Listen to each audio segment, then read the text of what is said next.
I have gone and bought a gold golf club off Amazon for just under, wait for it, £100. The question today, however, is it any good? Yes, we have bitten the bullet and spent £100 on a gold golf club off Amazon. Wazaki is the company, or Wazaki, but I'm going to say Wazaki as it just sounds better. And I believe this company is a part of the Epon groups, but you would predominantly see all their reviews or any sightings of these golf clubs on Amazon. I've done a bit of digging on the internet and I can't find a single review or information on these golf clubs anywhere. And typically when I see a gold golf club in the wild, I'm somewhat skeptical because using the gold as an aesthetic, as a marketing tool only, and is there actually any good technology in there? I've got a 24-degree hybrid with an adjustable sliding weight on the back of it for just under £100. And the reason that I got interested in this video is as I was looking through all the different selections of hybrid irons, drivers, hybrids, I didn't necessarily want to spend £350 on an iron set, but potentially that's a future video. It got me wondering, are these then being sold second-hand on eBay? And they were, and I was shocked to see at what kind of prices these were going for. So if this does hold up to some kind of standard and is forgiving and high launching, potentially for a beginner or older player, this could be a very cheap, good alternative in the second-hand market. Not to mention, they've got an extremely good returns policy if you don't like it whatsoever anyway. So here she is in the box. There was obviously a lot more wrapping, but as you can tell from the trick shot that I've obviously already got it out and inspected it and given it a look, but I haven't taken the wrapper off yet. We haven't hit it, so I will give you my thoughts and feeling on performance, because this ain't cheap realistically.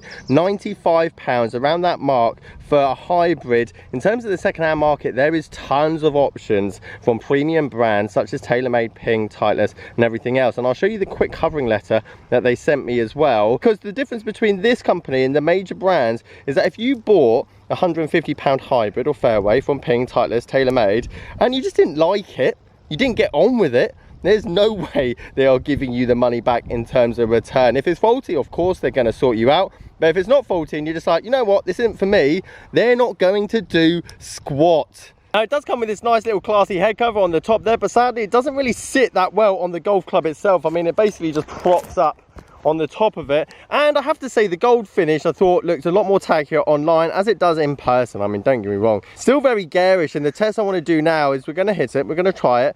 How well does it hold up? We're going to hit quite a few shots off the fairway into a green, which is predominantly where this club is then going to be used. And does it mark up quickly? Does it go from this glossy, shiny trophy of a golf club to a frying pan that has been used over 100 times? Now, in terms of sound and feel, I'm actually very impressed. But for a £100 hybrid, you're expecting it to sound and feel quite good. And as you would expect from a 5 hybrid and a regular flex shaft, this thing does launch relatively high. Hit 3 shots into the green down the 8th, and as you can see we were playing a little cut, and then obviously I double crossed the last one, and this was one of the first letdowns. You can see how that screw at the top there, as we use the little Allen key, you don't get a wrench, you get a little Allen key, you can see how it's marked inside the track there, which is a bit disappointing as this club has never been adjusted until now. And it'd be interesting when I move it back again, do I have another circle on the other side? Other thing that really got me is the track doesn't actually go the full way. I really wanted to try and get it down that right hand side all the way there, and I couldn't jig it all the way, which again was disappointing.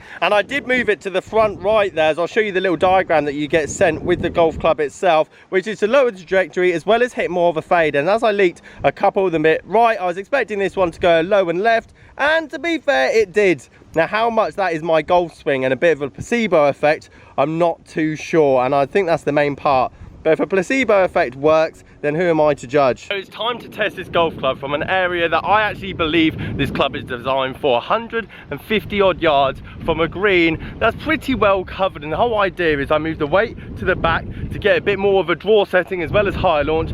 And can I get the ball to launch high and stop somewhere on the green, because that's exactly what we want from high forgiving hybrids. Anyone that uses a 5 hybrid traditionally is a more of a 4 iron replacement, and I think it's fair to say my 150 yard shot into the green with a 5 hybrid might need some brushing up on in terms of skills, as I found it very challenging to square that club face up from. But the whole idea is trying to recreate a similar club head speed to a player that would actually use that hybrid in that that situation, and moving that weight all the way back to me just didn't make any difference. There's two things as well with this hybrid that again kind of puts me off. Number one, that weight at the back catches very easily in terms of grass when you're hitting the ground, which means you're constantly forever digging grass out of the back of the golf club. Number two is that weighting system, as seen there, is extremely fiddly, and normally when I've used them on the past, for example TaylorMade, is that it's very difficult for the screw to come out on the golf course.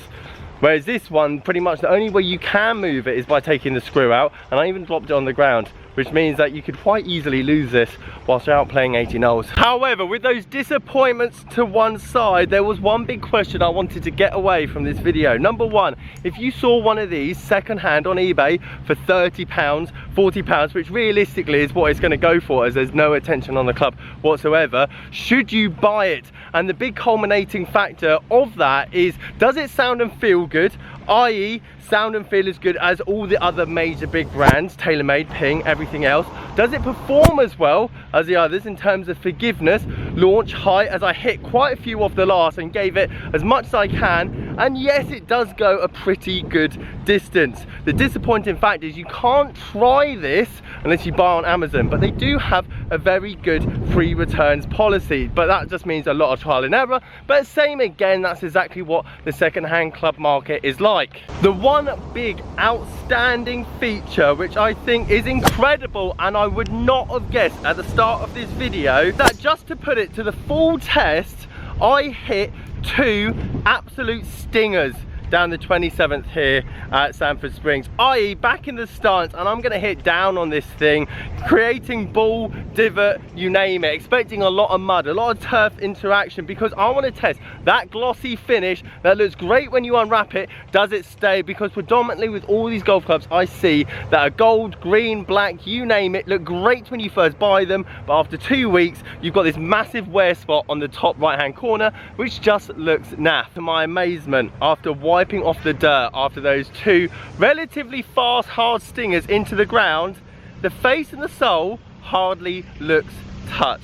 The annoying cleaning of that weight still definitely grinds on me, but overall in terms of the sole and the face itself, it doesn't have a single wear mark, and I've hit it into the ground. I've hit punch shots, high shots, hard shots, slow shots, and definitely put it to a test, and I haven't seen a single mark apart from the grooves, which you can see the paint infill already coming off, which just begs the question, why didn't they just make the grooves the same material as they've made the entire sole and face?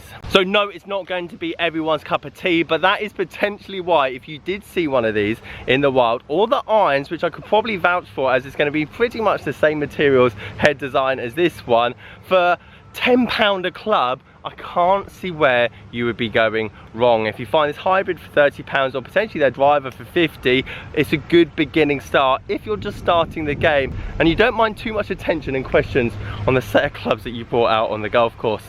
If you like this video, you potentially might like my driving iron mazel review, which I'll leave up here in the top right. I'll catch you guys there.